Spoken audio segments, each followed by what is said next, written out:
23 ноября Центр евразийских исследований совместно с Международным аналитическим клубом «Иссык-Куль. Большая Евразия» провели научно-практическую конференцию «Проблемы международного сотрудничества в многополярном мире». В работе конференции приняли участие академики, стажеры, эксперты Центра евразийских исследований, а также сотрудники, преподаватели и студенты нашего университета. Что из себя, в общем, представляют национальные интересы? Если посмотрим на любую страну, то в первую очередь национальные интересы направлены на улучшение жизни граждан.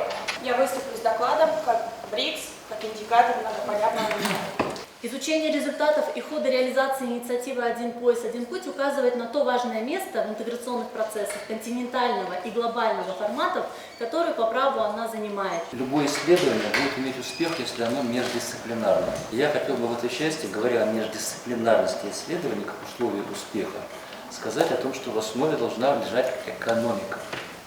Подобные площадки позволяют свободно обмениваться идеями и опытом, вносить свой вклад.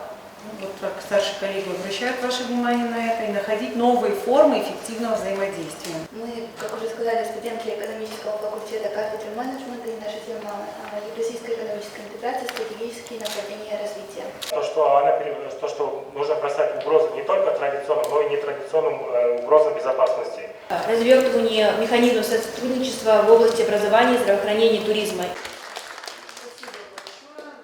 Они обсудили роль международного сотрудничества в обеспечении национальных интересов Кыргызской Республики, аспекты многовекторной политики государств Центральной Азии на современном этапе, влияние кибербезопасности на интеграционные процессы в государствах Центральной Азии, особенности экономической интеграции стран ЕАЭС и многое другое.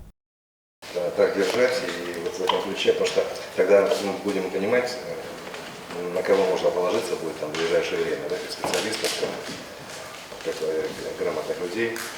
Также хотелось бы посоветовать, чтобы данная конференция и данные доклады носили именно практический характер. Не только научный, то, что они исследовали, но также это прилагалось все на практике и дальше для дальнейшего исследования этих тем, потому что это очень актуально на сегодняшний день.